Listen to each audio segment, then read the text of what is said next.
വളരെ ചെറിയ കുട്ടികളിൽ മുതൽ മുതിർന്ന ആളുകളിൽ വരെ വളരെ കോമൺ ആയിട്ട് കണ്ടുവരുന്ന ഒരു അസുഖമാണ് തൈറോയ്ഡ് രോഗം. എല്ലാ തൈറോയ്ഡ് രോഗികളുടെയും ഒരു പ്രധാന സംശയമാണ് തൈറോയ്ഡ് രോഗം ഒരു മാറാരോഗമാണോ? തൈറോയ്ഡിന് മെഡിസിൻ നമ്മൾ ജീവിതകാലം മുഴുവനും കഴിച്ചുകൊണ്ടിരിക്കേണ്ട ആവശ്യമുണ്ടോ? ഒരു പ്രത്യേക കാലയളവ് വരെ മെഡിസിൻ കഴിച്ചിട്ട് നമുക്ക് മെഡിസിൻ സ്റ്റോപ്പ് ചെയ്യാൻ പറ്റുമോ? തൈറോയ്ഡ് രോഗികൾ പാലുൽപ്പന്നങ്ങളും കഴിക്കുമ്പോൾ ഇത് തൈറോയ്ഡിന് എന്തെങ്കിലും പ്രശ്നങ്ങൾ ഉണ്ടാക്കാറുണ്ടോ? ഇങ്ങനെയുള്ളവർക്ക് വേണ്ടിയിട്ടാണ് ഇന്നത്തെ വീഡിയോ. ഈ വീഡിയോയിലൂടെ ഞാൻ നിങ്ങൾക്ക് എന്താണ് തൈറോയ്ഡ് ഗ്രന്ഥി, തൈറോയ്ഡ് രോഗം ഉണ്ടാവാനുള്ള കാരണങ്ങൾ എന്തൊക്കെയാണ്, നിങ്ങൾക്ക് തൈറോയ്ഡ് രോഗം ഉണ്ടെങ്കിൽ എങ്ങനെയൊക്കെ മനസ്സിലാക്കാൻ പറ്റും, എന്തൊക്കെ ഭക്ഷണങ്ങളാണ് നിങ്ങൾ കഴിക്കേണ്ടത്, എന്തൊക്കെ ഭക്ഷണങ്ങളാണ് അവോയ്ഡ് ചെയ്യേണ്ടത്, തൈറോയ്ഡ് രോഗം എപ്പോഴാണ് ക്യാൻസർ ആയിട്ട് മാറുന്നത്, ഇതെങ്ങനെ നമുക്ക് തിരിച്ചറിയാം, ഇതിൻ്റെ ചികിത്സാ രീതി എന്തൊക്കെ, ഇതൊക്കെയാണ് ഞാൻ നിങ്ങൾക്ക് പറഞ്ഞു തരാൻ പോകുന്നത്.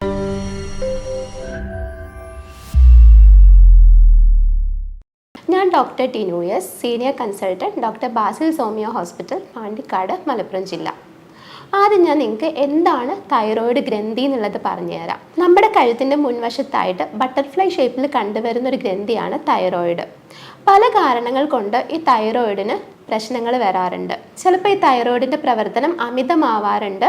അങ്ങനെ തൈറോയ്ഡ് ഒരുപാട് തൈറോയ്ഡ് ഹോർമോൺസ് പ്രൊഡ്യൂസ് ചെയ്യാറുണ്ട്. ഇതിനെയാണ് നമ്മൾ ഹൈപ്പർ തൈറോയിഡിസം എന്ന് പറയുന്നത്.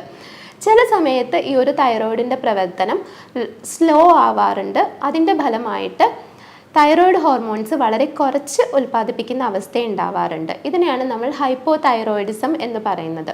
ഈ ഒരു ഹൈപ്പോ തൈറോയിഡിസം ആണ് ഇന്ന് നമ്മുടെ ചുറ്റുപാടും കാണുന്ന എല്ലാവർക്കും വളരെ കോമൺ ആയിട്ട് കണ്ടുവരുന്നത്. സാധാരണയായിട്ട് തൈറോയ്ഡ് രോഗം ഉണ്ടാവാനുള്ള 3 കാരണങ്ങൾ ഞാൻ പറഞ്ഞു തരാം. ഒന്നാമത്തത് ഭക്ഷണത്തിലുള്ള അയഡിൻ്റെ കുറവ്. ഈ ഒരു തൈറോയ്ഡ് ഹോർമോൺ ഉണ്ടാക്കാൻ വേണ്ടിയിട്ട് അതിൽ മെയിനായിട്ട് ഉപയോഗിക്കുന്നത് അയഡിൻ എലമെൻ്റ് ആണ്.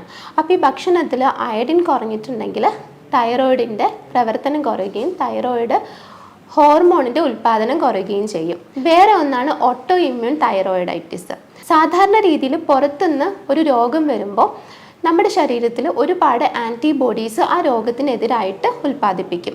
എന്നാൽ ചില സമയങ്ങളിൽ നമ്മുടെ ശരീരത്തിന് കിട്ടുന്ന തെറ്റായ ഇൻഫർമേഷൻസ് കാരണം ഈ ഒരു ആൻറ്റിബോഡി തൈറോയിഡിനെതിരെ പ്രവർത്തിക്കുകയും തൈറോയ്ഡ് ഗ്രന്ഥിയുടെ പ്രവർത്തനം മോശമാവുകയും ചെയ്യും. ഇതിൻ്റെ ഫലമായിട്ട് ഒന്നില്ലെങ്കിൽ തൈറോയ്ഡ് ഹോർമോൺ ഒരുപാട് ഉൽപ്പാദിപ്പിക്കും, അല്ലെങ്കിൽ തൈറോയ്ഡ് ഹോർമോൺ വളരെ കുറച്ച് ഉൽപ്പാദിപ്പിക്കുന്ന അവസ്ഥ വരാറുണ്ട്. മറ്റൊന്നാണ് സ്ട്രെസ്സ്. ഇന്ന് കുട്ടികളിലും മുതിർന്നവരിലും എല്ലാവരിലും ഒരുപോലെ കാണുന്ന ഒന്നാണ് ആവശ്യമില്ലാതെ ടെൻഷൻ അടിക്കുക, സ്ട്രെസ് ഉണ്ടാവുക, ഇങ്ങനെയുള്ളതൊക്കെ.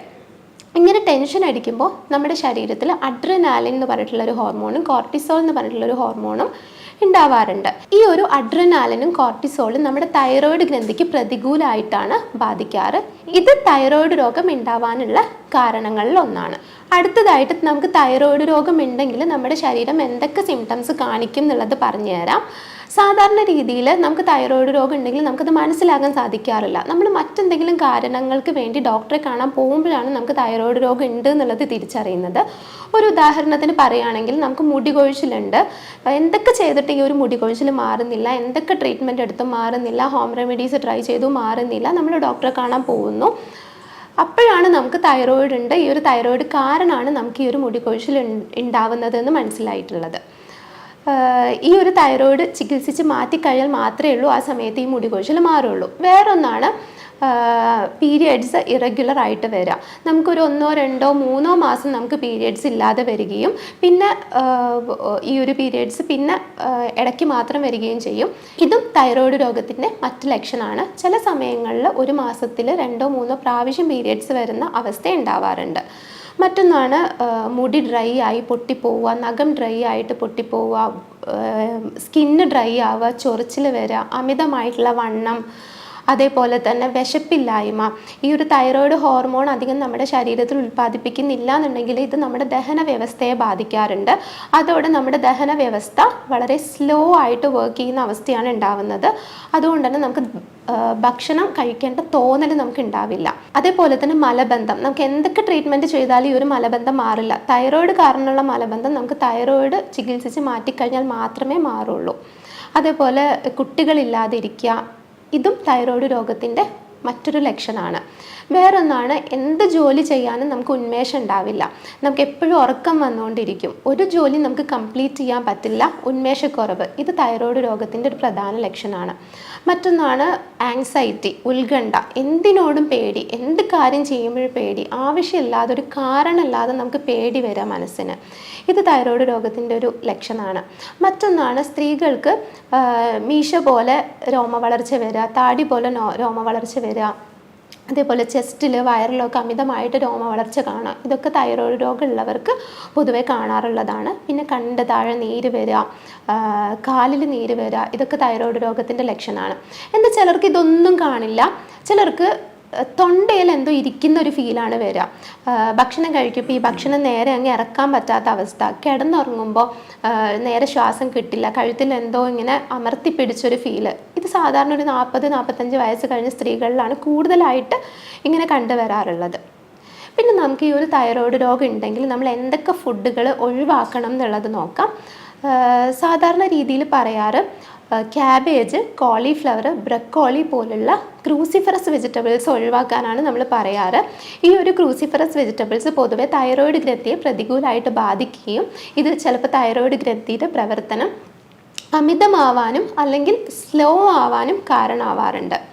അതേപോലെ തന്നെ ഗ്ലൂട്ടൻ ഇൻടോളറൻസ് ഉള്ള ആൾക്കാർക്ക് ഗ്ലൂട്ടൻ അടങ്ങിയ ഭക്ഷണം കഴിക്കുമ്പോൾ തൈറോയ്ഡ് ഗ്രന്ഥിയെ പ്രതികൂലമായിട്ട് ബാധിക്കുന്നത് കാണാറുണ്ട്. എക്സാമ്പിൾ പറയുകയാണെങ്കിൽ ഗോതമ്പിൽ ഒരുപാട് ഗ്ലൂട്ടൻ ഉണ്ട്. ഗോതമ്പ് കഴിക്കുന്നവർക്ക് തൈറോയിഡിൻ്റെ പ്രവർത്തനം മോശമാവാറുണ്ട്. അതേപോലെ ഓട്സ് കഴിക്കുമ്പോൾ ഓട്സിലുള്ള ഗ്ലൂട്ടൻ തൈറോയ്ഡ് ഗ്രന്ഥിക്ക് പ്രതികൂലമായിട്ട് ബാധിക്കാറുണ്ട്. പിന്നെ മറ്റൊന്നാണ് കപ്പ, മരച്ചീനി പോലുള്ള പച്ചക്കറികൾ. ഇത് കഴിക്കുമ്പോഴും തൈറോയ്ഡ് ഗ്രന്ഥിക്ക് പ്രശ്നം സംഭവിക്കാറുണ്ട്. പിന്നെ പറയാനുള്ളത്, തൈറോയ്ഡ് ഉണ്ടെങ്കിൽ നമ്മൾ ഉറപ്പായിട്ടും കഴിച്ചിരിക്കേണ്ട ഭക്ഷണങ്ങൾ എന്തൊക്കെയാണെന്നുള്ളതാണ്. അയഡിൻ്റെ ഡെഫിഷ്യൻസി കാരണമാണ് നമുക്ക് തൈറോയ്ഡ് ഹോർമോൺ ഒരുപാട് ശരീരത്തിൽ ഉൽപ്പാദിപ്പിക്കാത്തത്. അതുകൊണ്ട് നമ്മൾ പുറത്തു നിന്നുള്ള അയഡിൻ സപ്ലൈക്ക് വേണ്ടിയിട്ട് മീനുകൾ ഒരുപാട് കഴിക്കുന്നത് നല്ലതാണ്. കടൽ മീനുകളിൽ ഒരുപാട് അയഡിൻ ഉണ്ട്. അതേപോലെ തന്നെ ഈ ഓട്ടോ ഇമ്മ്യൂൺ തൈറോയിഡൈറ്റിസ് പോലുള്ള കണ്ടീഷൻസിൽ സെലീനിയം ഒരുപാടുള്ള ഭക്ഷണങ്ങൾ കഴിക്കുന്നത് വളരെ നല്ലതാണ്. സെലീനിയം കണ്ടൻറ്റുള്ള ഭക്ഷണം എന്ന് പറയുമ്പോൾ കക്ക ഇറച്ചി, ചെമ്മീൻ, കൂന്തൽ, കണവ പോലുള്ള കടൽ വിഭവങ്ങളിലെല്ലാം സെലീനിയം ഒരുപാടുണ്ട്. മറ്റൊന്നാണ് പാലുൽപ്പന്നങ്ങളും തൈറോയ്ഡ് ഉള്ളവർ ധാരാളമായിട്ട് കഴിക്കുന്നത് വളരെ നല്ലതാണ്. വേറൊന്നാണ് പയറുവർഗ്ഗങ്ങൾ, മുട്ടയുടെ വെള്ള, ഇവയൊക്കെ തൈറോയ്ഡ് ഉള്ളവർ കഴിക്കുമ്പോൾ തൈറോയ്ഡിൻ്റെ ആരോഗ്യം നന്നായിട്ട് കൂടാനുള്ള സാധ്യതയുണ്ട്. വേറൊന്നാണ്, നമുക്ക് തൈറോയ്ഡിൽ മുഴകളുണ്ടെങ്കിൽ ഇതൊക്കെ ക്യാൻസർ ആണോ എന്നുള്ള ഒരു സംശയം പലരും ചോദിച്ച് കാണാറുണ്ട്. നമുക്കൊരു തൈറോയ്ഡ് രോഗം ഉണ്ട്, നമ്മളത് സ്കാൻ ചെയ്തു, അങ്ങനെയാണെങ്കിൽ ഏകദേശം എല്ലാവർക്കും തൈറോയ്ഡിൽ മുഴ പോലെ കാണാറുണ്ട്. എന്നാൽ ഇതൊന്നും എപ്പോഴും ക്യാൻസർ ആവണമെന്നില്ല. ഇത് നമുക്ക് ഈ ഒരു തൈറോയ്ഡ് മുഴ ക്യാൻസർ ആണോ എന്ന് തിരിച്ചറിയാൻ വേണ്ടിയിട്ട് നമുക്കൊരു ടെക്നിക്ക് ഉണ്ട്. FNAC എന്നാണ് അതിൻ്റെ പേര്, ഫൈൻ നീഡിൽ ആസ്പിരേഷൻ സൈറ്റോളജി. ഇത് നമ്മൾ ചെയ്ത് നോക്കുകയാണെങ്കിൽ, അതായത് ഈ മുഴയുടെ അകത്ത് നിന്നുള്ള നീരെടുത്തിട്ട് ബയോപ്സി ചെയ്ത് നോക്കുകയാണെങ്കിൽ ഇത് ക്യാൻസറസ് ആണോ അതോ സാധാ നോർമൽ മുഴയാണോ എന്ന് മനസ്സിലാക്കാൻ പറ്റും. ക്യാൻസർ ആണെങ്കിൽ മാത്രമേ നമുക്കിത് സർജറി ചെയ്തൊക്കെ റിമൂവ് ചെയ്യേണ്ട ആവശ്യമുള്ളൂ. വെറും സാധാരണ ഒരു മുഴയാണെങ്കിൽ നമുക്ക് മെഡിസിനിലൂടെ തന്നെ ഇതിനെ നോർമലാക്കി എടുക്കാൻ പറ്റാറുണ്ട്. അതുകൊണ്ട് തന്നെ നമുക്ക് എപ്പോഴും തൈറോയിഡിന് മുഴയുണ്ടെങ്കിൽ നമ്മൾ ടെൻഷൻ അടിക്കേണ്ട ആവശ്യമില്ല. പിന്നെ നമ്മൾ വീഡിയോൻ്റെ ആദ്യം പറഞ്ഞ പോലെ എല്ലാവരുടെയും സംശയമാണ്, തൈറോയിഡ് ഒരു മാറാ രോഗമാണോ, തൈറോയിഡ് ഉണ്ടെങ്കിൽ നമ്മൾ ജീവിതകാലം മുഴുവനും മെഡിസിൻ കഴിക്കേണ്ടതുണ്ടോ, ഇത് നോർമലായാൽ നമുക്ക് മെഡിസിൻ നിർത്താൻ പറ്റുമോ എന്നൊക്കെ ഉള്ളത്. എന്നാൽ എൻ്റെ ഒരു എക്സ്പീരിയൻസിൽ പറയുകയാണെങ്കിൽ സാധാരണ രീതിയിൽ ഒരു വിധപ്പെട്ട തൈറോയ്ഡ് രോഗങ്ങളെല്ലാം നമുക്ക് ഒരു 3 മുതൽ 6 മാസം മെഡിസിൻ കഴിക്കുന്നതോട് കൂടിയിട്ട് നമുക്ക് മാറ്റിയെടുക്കാൻ പറ്റാറുണ്ട്. ഇതിൻ്റെ കൂടെ നമുക്ക് ജീവിതശൈലിയിൽ കുറച്ച് മാറ്റങ്ങളും വരുത്തേണ്ടതുണ്ട്. ഞങ്ങൾ ഇതിന് വേണ്ടിയിട്ട് ചെയ്യുന്നത് എന്തൊക്കെയാണെന്ന് വെച്ചാൽ, രോഗിയുടെ മാനസികവും ശാരീരികവുമായിട്ടുള്ള കാരണങ്ങളെല്ലാം കണക്കിലെടുത്തിട്ട് കോൺസ്റ്റിറ്റ്യൂഷണൽ ട്രീറ്റ്മെൻ്റ് ആണ് നൽകുന്നത്. ഇതിന് വേണ്ടിയിട്ട് ChatGPT പോലുള്ള ആർട്ടിഫിഷ്യൽ ഇൻ്റലിജൻസ് മെത്തേഡും അതേപോലെ തന്നെ യൂറോപ്യൻ സോഫ്റ്റ്വെയറിൻ്റെ സഹായത്തോടും എല്ലാം കൂടിയിട്ട് രോഗിയുടെ മുഴുവനായിട്ടുള്ള രോഗനിർണയം നടത്തുകയും അതേപോലെ രോഗകാരണം കണ്ടെത്തിയിട്ട് അതിന് ചികിത്സ നടത്തുകയാണ് ഞങ്ങൾ ചെയ്യുന്നത്. അതേപോലെ തന്നെ ജർമ്മനിയിൽ നിന്നും പ്രത്യേകം ഇറക്കുമതി ചെയ്യുന്ന പൊട്ടൻസി മരുന്നുകൾ ഉപയോഗിച്ചിട്ടാണ് രോഗിക്ക് ചികിത്സ നൽകുന്നത്. സാധാരണയായിട്ട് തൈറോയിഡിന് ഞങ്ങൾ നൽകാറുള്ള മെഡിസിൻസ് നാട്രമ്യൂർ, അയഡം, തൈറോയിഡിനും ഇവയൊക്കെയാണ്. എന്നാൽ ഓരോ രോഗിക്കും കോൺസ്റ്റിറ്റ്യൂഷണൽ ട്രീറ്റ്മെൻ്റ് ആണ് നൽകുന്നതെന്ന് പറഞ്ഞു. ഓരോ രോഗിയുടേതായ അവരുടേതായ മാനസികവും ശാരീരികവുമായിട്ടുള്ള പ്രത്യേക കാരണങ്ങൾ കണക്കിലെടുത്തിട്ട് അവർക്കുള്ള മെഡിസിൻസ് തീരുമാനിക്കുകയാണ് ഞങ്ങൾ ചെയ്യുന്നത്. പല രോഗികൾക്കും ഹോസ്പിറ്റലിൽ നേരിട്ട് വരാൻ പ്രയാസമുള്ളവരാണ്. അവർക്ക് ഫോണിലൂടെ പരിശോധിച്ചിട്ട് മെഡിസിൻസ് വീട്ടിലേക്ക് അയച്ചു തരികയും ചെയ്യുന്നതാണ്. തൈറോയിഡ് രോഗവുമായിട്ട് ബന്ധപ്പെട്ടിട്ടുള്ള സംശയങ്ങൾക്ക് വേണ്ടിയിട്ടും ചികിത്സയ്ക്ക് വേണ്ടിയിട്ടും താഴെ കാണുന്ന നമ്പറിൽ നിങ്ങൾക്ക് എന്നെ ബന്ധപ്പെടാവുന്നതാണ്.